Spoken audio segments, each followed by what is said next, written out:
Right, hello ladies and gents, welcome to another video. You might notice I'm not on my original workbench, and that's because we're not working on something I normally work on. I'm trying to mix this up on the channel a little bit, and well, basically I've been trying to find different things to work on. I've got a few things planned, but today we're going to be working on this radiator. It's cold outside. It is, I think, the 26th of November, I think. And it is bloody cold at night, and as many of you will know if you've watched the channel regularly, I work mainly at night because I've got kids and I work from home, and it's really difficult to film videos and stuff while I'm supposed to be looking after the kids or helping to look after the kids. So basically I was working last night, and unfortunately my diesel heater, which you can probably hear behind me, was acting up a little bit. There was a airlock in the fuel line. Because of that, the diesel heater kept shutting off, and it was bloody freezing. It was -1 outside, and it was 8 degrees Celsius at one point inside. I did manage to get it working eventually, but it got me thinking, I need a backup plan. So I spoke to my brother-in-law, and my brother-in-law is a scrap metal collector. He basically drives around all day playing those annoying doo-doo-doo-doo-doo sounds and collecting scrap metal. So I spoke to him and I said, look, I need a radiator. Can you get me one rather than going out and buying one? And he brought me a radiator, which I'm going to be plumbing in from the house. I'm going to bring it out to the workshop, you know, through some insulated PVC piping and stuff. But he also had this thing on the van as well. And basically, it don't turn on. So I nicked this off him. I actually gave him £25, which is way more than he would have got off scrap. So I said, right, if I'm giving you £25, then I'm going to nick this one off you as well. And I did. But unfortunately, it doesn't turn on. I have checked the fuse just to make sure it wasn't a, simple repair. I've changed the fuse out for a brand new one because it was a little bit rusty. So it's not the fuse. Definitely not the fuse. It doesn't turn on at all. And yeah, today we're going to try and fix it. So if you're new to the channel, don't forget to subscribe, turn on the bell notifications, all of that jazz. My name is The Coder. I mainly work on games consoles, but like I said, I'm trying to mix it up and start to get into some other things as well. One thing I am going to say is, when you're working on stuff like this, especially stuff that deal with AC current or AC power directly, be careful, because it's enough to kill you. And I mean literally kill you.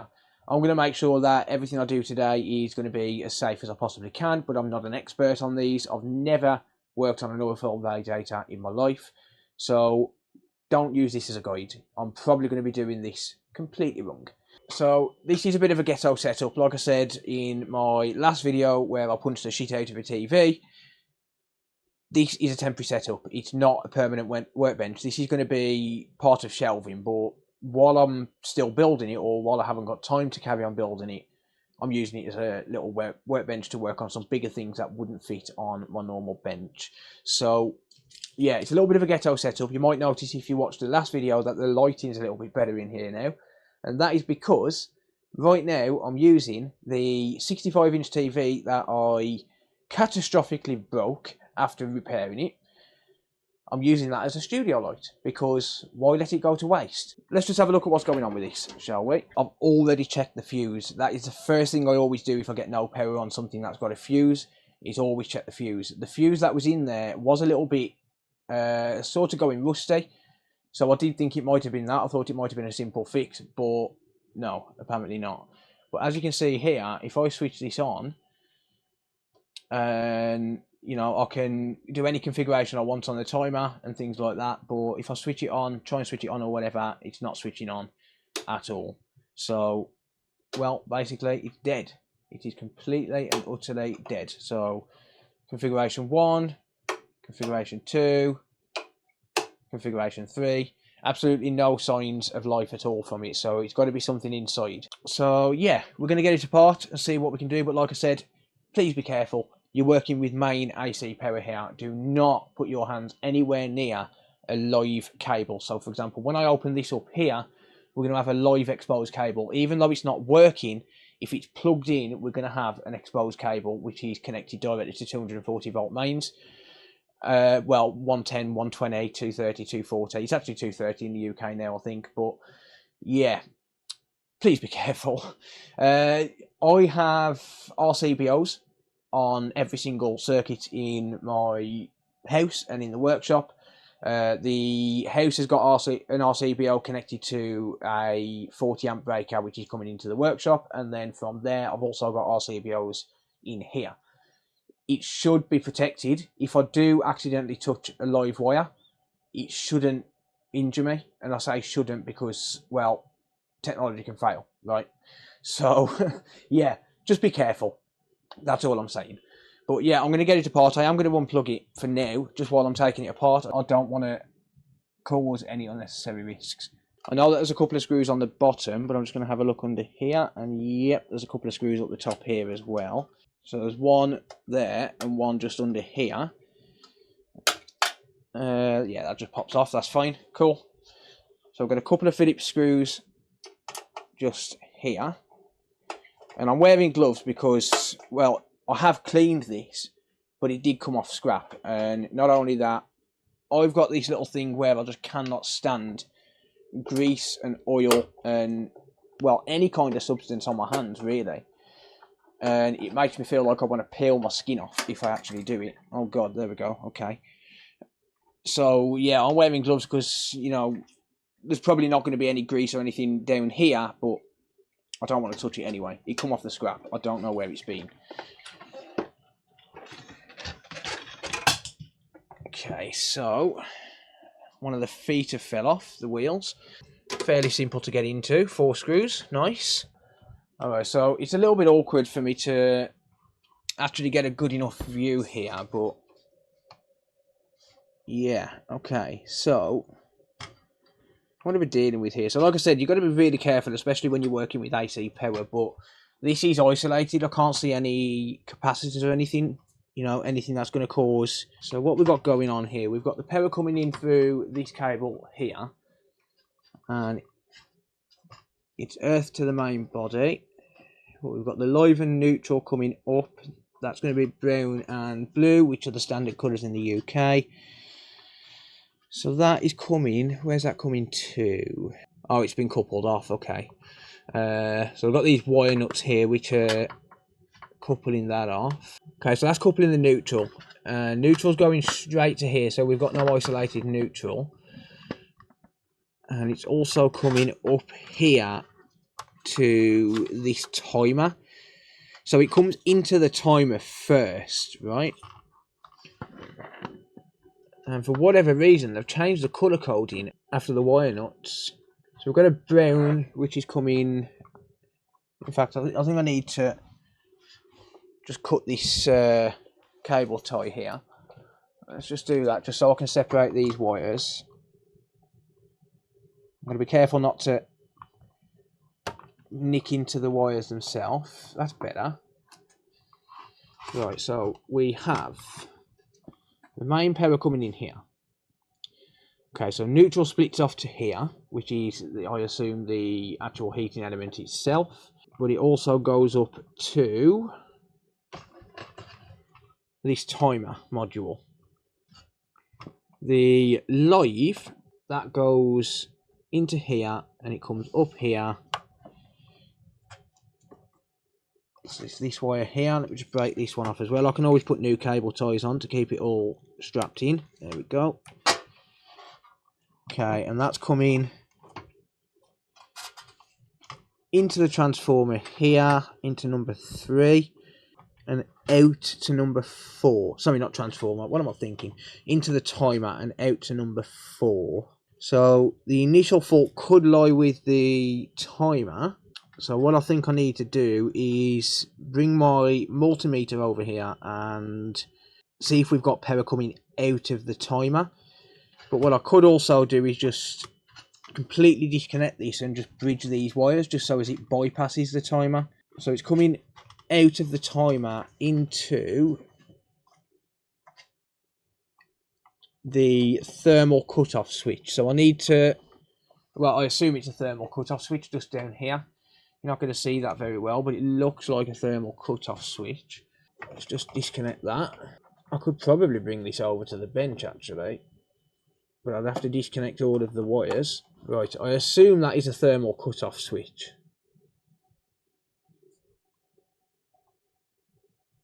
So I think I'd need to check that for continuity, maybe.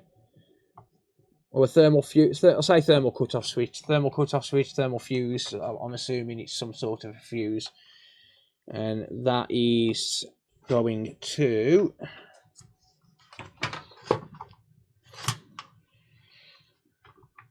this thing here. I don't know what this is.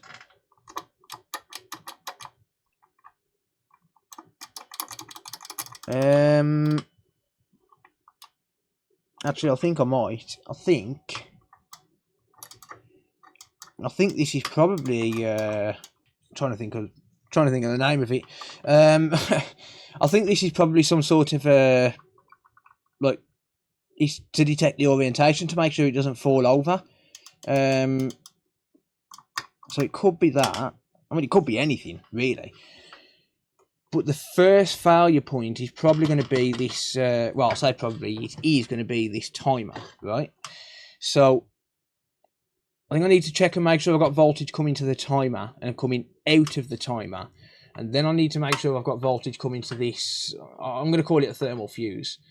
I'm assuming it's a thermal fuse. And then maybe look into this afterwards. I don't think it's going to be anything to do with these switches. Switches very rarely fail.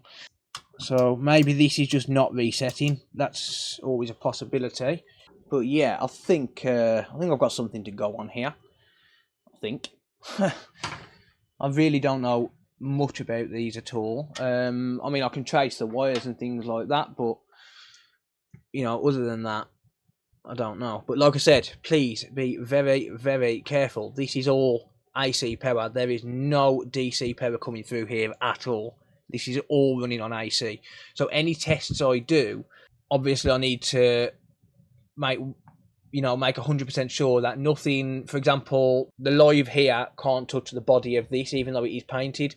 You know, one little rust spot and you're gonna send 240 volts straight down to earth. But I also need to make sure I keep my hands well clear as well while I'm testing it. So, you know, clip my test probes to it, and then obviously from there I can plug it in and whatever. So yeah, okay, I think I've got something to go on now. So I'm going to get some tools. I'm going to get my multimeter and whatever else, and yeah, I'll pick it up from there. Right, okay, so I've just got everything set up here and I've just plugged everything in, and now this appears to be doing something different than it was doing before.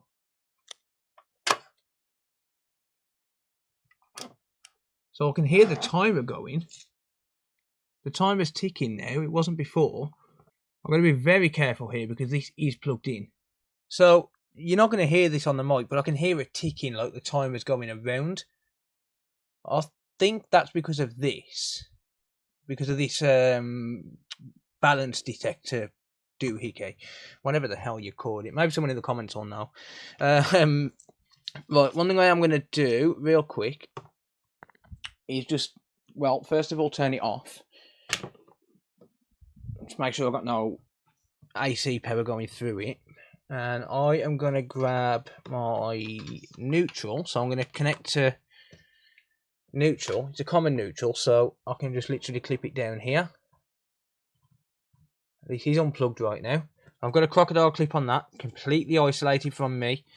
It's nowhere near me. And what I'm going to do is just check the power coming in and stuff. I've got this multimeter set to AC voltage, so we should be able to see what's going on. So that's plugged in now. So what I'm going to do is just check a few things. So when it comes in here, the first port of call is going to be up here.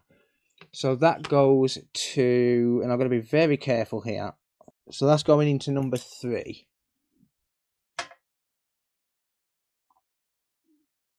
So we've got 240 volts going in there.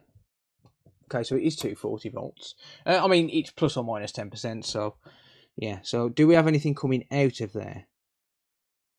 240 volts. Okay, so we do have 240 volts coming out of there.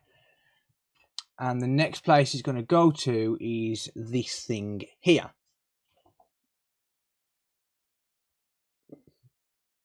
So, yep, 239 volts. So what about coming out of here? 239 volts. So that's working. I assume that's a thermal cutoff. I think it is. It looks like a thermal cutoff to me. So that's working. So it's coming out of there. And then from there, it's coming into here. We've got 240 there. 3 volts coming out. Nothing coming out. Let me just make sure that's not live. Well, actually, I can get some long nose pliers onto that just to grip onto it. I've got some insulated pliers here. So just in case it does become live at some point. So right now we have nothing at all coming out. We've got 3 volts, which is nothing. 240 volts. Okay, so that is some sort of a detection to detect the balance of it. Okay, so 240 volts now, and I can smell something now. You know, like that heater smell you get when you first turn a heater on. So I think it's this what's faulty. I can hear it switching, but the lights are still not coming on. So what about down here then? So if you look here, so from here, sorry, bear with me a second. Let me just allow that to disconnect.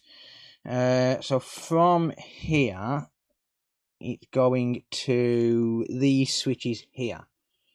Okay, so I don't know if that becomes live or not. No, it doesn't, but I'm still not going to risk it. I'm going to use the pliers for it. So out of there, we've got 240. What about after that? Where does it go after that? So from there, we've got 2 wires. We've got a red wire and a yellow wire. And both of these, okay, both of these are going into 2 individual heating elements on the radiator itself. So let me just be very careful here. Just make sure I've got 240 there. Yep, okay. So now let's check these. Nothing. And nothing. Right, okay. Nothing coming out of the elements. Oh, there we go. Okay. Now we're lighting up. Now we're lighting up. Okay, so it was just switched off from this side. 223 volts there. 223 volts there. So the issue lies with this here. I'm assuming, like I said, that's some sort of a mechanism to detect whether it's been tipped over or something. I mean, this was thrown around quite a bit. So, I mean, worst case scenario, if I put this back together now, I'm going to unplug it. But if I put this back together now and it doesn't basically rebalance itself, so, you know, it doesn't work. Worst case scenario, just temporarily, I could just completely bypass that by bridging these 2 wires, right? That wouldn't be recommended because obviously then if it does get knocked over, it's not going to cut out, could cause a fire, all of that sort of stuff. But while I'm waiting for one, just for confirmation on the video, I could actually, you know, obviously temporarily bridge the wires. So, yeah, that does appear to be working. Obviously, we've got well, this is some sort of a variable resistor here, which is going to drop the voltage, drop and increase the voltage based on it's a potentiometer basically. Drop the voltage or increase the voltage depending on where it's positioned. So yeah, okay, let's get it back together. I've got a feeling that this might have just been stuck, to be honest. So basically what happens with this, or what it looks like happens with this, is when it gets tipped over, obviously it's meant to dangle straight down like that. Insert innuendo here, I know. It's meant to dangle down straight like that, and because it's been knocked and banged and stuff, it's basically it's sat on a tilt. So I think what I need to do is tip it all back up. Obviously connect this thermal sensor back up. I'm going to need to order some paste for that, some viscous paste of some sort, because obviously that needs cooling and stuff. So yeah, it looks like it was just tilted like this, which is actually a really, really simple fix. But if it doesn't reset when I actually tip it back down, then I'm going to need to order a new one, because it'll mean that this is obviously faulty. And one thing I don't want to bodge to try and get back together would be, you know, some sort of a cutout switch. I could, like I said, just to get it working, bypass this switch. But obviously that wouldn't be a long-term fix, that would be a short-term fix just for confirmation on the video, and then obviously buy one of these to replace it at a later date when it actually comes. I'm sure I'd be able to get one from somewhere. But yeah, that is really, really straightforward. That's not bad at all. So like I said, I have no clue what I'm doing with these. I mean, they look fairly straightforward. You know, it's just a bunch of wires and switches.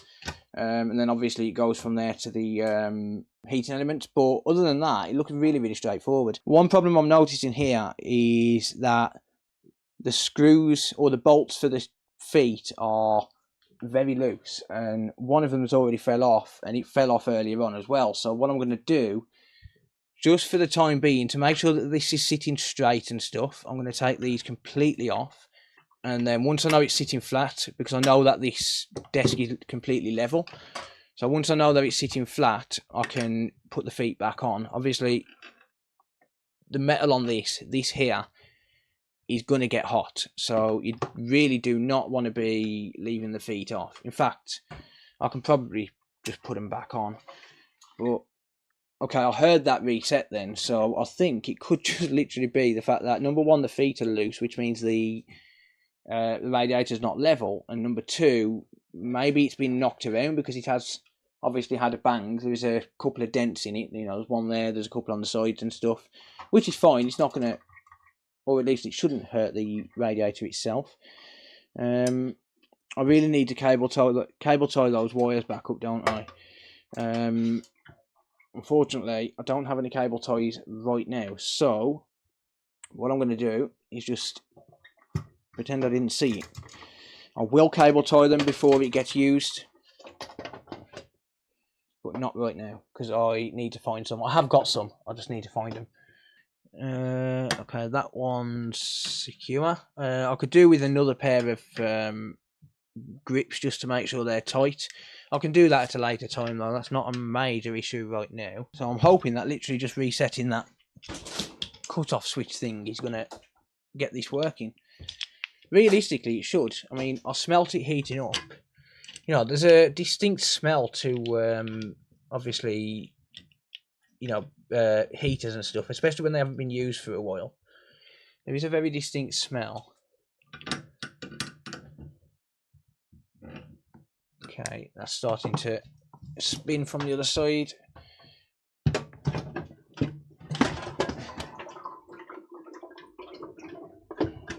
Probably not good to be tipping these up and down, but whatever, it'll settle itself back off as long as it doesn't leak. That's the main thing. Yeah, so I definitely need a pair of grips so as I can grab it from one side and then obviously grab it from the other. You can't really see that, but yeah, I need to be able to grab it from that side and then turn it from that side. I haven't got any, you know, sockets or spanners or anything to hand, so it's fine for now. As long as it's secure enough, I can tighten it all up later on. You know, I'm going to make sure that the area that this gets used is level as well. Okay, so that's just dropping that oil back down. So I'm going to give this a few minutes to settle, and while I'm doing that, I'll tell you what I'm going to do. I'm going to see if I can find a couple of cable ties, and if I can't find any cable ties, I'll just find some tape of some sort just to secure it all in temporarily. Alright, so I haven't got any cable ties to hand. I have got some, but not to hand. So I'm going to bodge it and run for now. No, I will get some actual cable ties, but for now, just for the sake of getting this working and safe, a couple of things I can use. So first thing I can use is one of these twist ties. So I'll just nick this off a brand new cable that I've bought that I just haven't used yet. I was going to use some actual cable and bring a whole new meaning to the words cable tie by using that, but I don't think that's really a good idea. So I've got this twist tie here, which I can use, which, to be fair, would be absolutely fine to use, but I will still get some zip ties, some proper cable ties. We call them cable ties in the UK, whereas, you know, other countries normally call them zip ties. So I'll use that little twist tie. And I've got these things here which are on cables as well, you know, like Velcro straps. So I'll use that as well, just to secure it down here. There was 2 cable ties on here, so I will replace it with 2. But I'll go to the hardware shop tomorrow. I mean, it's Sunday evening now, so it's not like I can just go out and buy one. But yeah, I think, well, I'm hoping that that's going to be fine. Otherwise, I'm not going to risk repairing it. I'll just order one. You know, I'll find out what it is and like the exact model of one and just order one, because that's obviously part of the safety features. And I don't want to chance it. Okay, there we go. So that's that. Nice and secure, and that's got to settle again a little bit now. So while it does, number one, I'm going to put that back on. Not that it's necessary, but put it on anyway. And number two, I've got some more grips. I just picked some up from in the house, so I'm going to tighten these up properly and make sure that they're all adequately tightened to ensure that it doesn't tip over or doesn't become unlevel. I feel like it's just turning. I think it's yeah,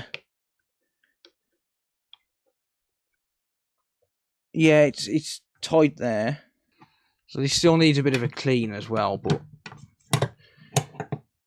other than that, it's fine. Right, so there's that one a little bit tighter. Let's just turn it around. So it is moving nice and freely as well, which is good. You know, it's rolling around the floor as I'd expect it to, or rather the table, should I say. And like I said, I'm going to keep repeating this, and I can repeat it until I'm blue in the face. I have no idea what I'm doing with these things. Don't know if what I've done is safe, you know, just resetting that switch, reseating it or whatever. I don't know if what I've done up to this point in terms... Damn you, light. Yeah, I don't know if what I've done in terms of testing is safe. So please don't use me as a guide, because I'm not an expert. Not by any stretch of the imagination, okay? I know games consoles, I don't know radiators. And I'm not an electrician either. So even though I understand the concepts of electricity, it doesn't mean what I'm doing is safe. And yeah, that needs a new switch. Oh, that sucks. Okay, well, that's annoying. Right, okay. I'm going to just take a look on the internet for this, see if I can find one. So, this is the thing here. And as you can see, it's got this weight on the bottom, like a ball bearing sort of thing. And I'm not sure if that's going to come across on the audio. But basically, if it's dangling like that, then it should be straight, realistically. But if it moves to the side at all, it kind of like switches, well, presses a switch, like a cut-off switch. So, yeah, we're going to need to order one of them, I think. So, looking at this then, so I'm under my microscope right now, and looking at this, it looks like we've got a couple of markings here, but I have Googled those and I can't find anything on it. So, what I'm going to do is just take it completely off. You know, take this frame off. I can have a look inside, but it's very unlikely I'm going to repair this thing. It's more likely I'm going to try and replace it. I'll just unscrew this. I'm going to have a look at the actual switch itself and see if I can find any info.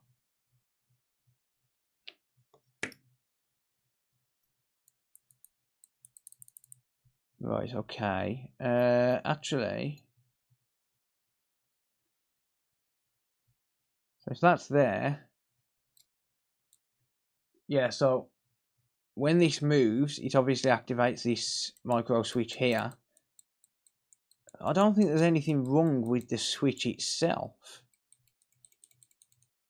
Maybe just misaligned. I am going to Google these numbers and just see if I can find any info on them anyway. This looks like the manufacturer. And that actually looks like what I'm looking for. Okay, so let's see if I can find it by the actual part number on there. Right, so looking at the actual part number, I'm not finding much apart from that one result here. BMS 1-T2, 16 amp rating, 30 to 60 degrees. Okay, yeah, okay, so that looks like what it actually is, but where the freaking hell would I buy them from? Right, so I'm looking on AliExpress. I'm not finding any. Yeah, I'm not finding any. So I'm going to have to either try and repair this one, or I'm going to have to just bypass it and make 100% sure it doesn't get tipped over. Unfortunately, there's nothing showing up. So I've found it. Like, that's it there. Like, I know what it is. It's just I can't find it. So unfortunately, it looks like I'm going to have to either repair this, or I'm going to have to just bypass it completely. So I think the switch is working absolutely fine. Maybe if I just realign everything and put it all back together now.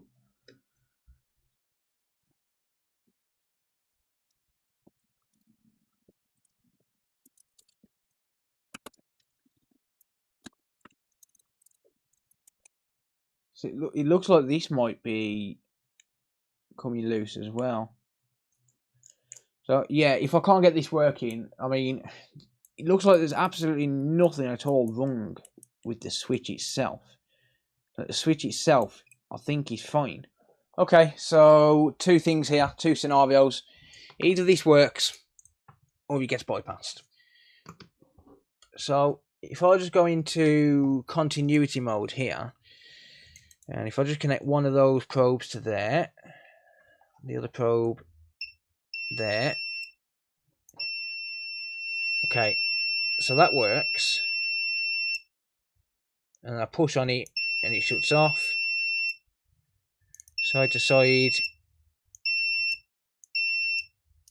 Yeah, it's working. So why is the actual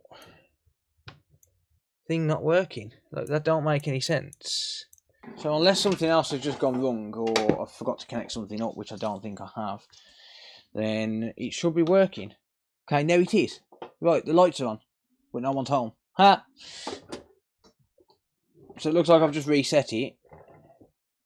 So, I don't know if you can see that. Let me turn this TV panel off. You'll be able to see the lights a bit better then. Right, so you should be able to see the lights there now, and you can see the lit up. And yeah, wow, that is getting warm instantly. Oh, brilliant. So I don't know if you can hear that the oil is flowing down the fins of the radiator, but that is getting hot very, very quickly. I like it.